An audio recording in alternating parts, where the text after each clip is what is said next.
আল্লাহ পাক বলেছেন শোনেন, ইল্লা মান তাবা, যে অনেক গুনাহ করেছে, শিরক করেছে, জিনা করেছে, মদ খেয়েছে, বেদাত করেছে, হারাম খেয়েছে, আল্লাহ পাকের অবাধ্য হয়েছে, নামাজ পড়ে নাই, যাকাত দেয় নাই, ইত্যাদি ইত্যাদি অনেক অন্যায় করেছে,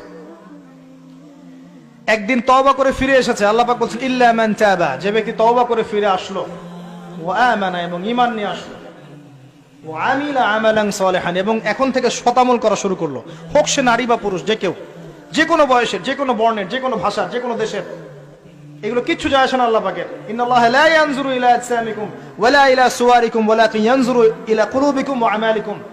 আল্লাহ পাক শুধু কলব দেখেন, আমল দেখেন, রক্ত মাংস বর্ণ এগুলো দেখেন না। আল্লাহ পাক ফিরে এসেছে, আমল, ঈমান এনেছে, আমল সালেহ করেছে।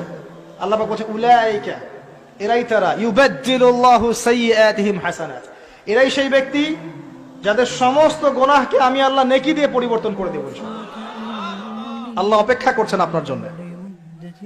যে কথাটা বলছিলাম, হক দিয়ে দেন, আপনি আপনার হক আল্লাহর কাছে চেয়ে নেন, মানুষকে আপনি সুখী করতে পারবেন না। আল্লাহ পাক অপেক্ষা করছেন আপনার জন্য, আপনি কখন তওবা করে তার দিকে ফিরে আসবেন, দেন আল্লাহ পাক আপনাকে মাফ করে দিবেন ইনশাআল্লাহ।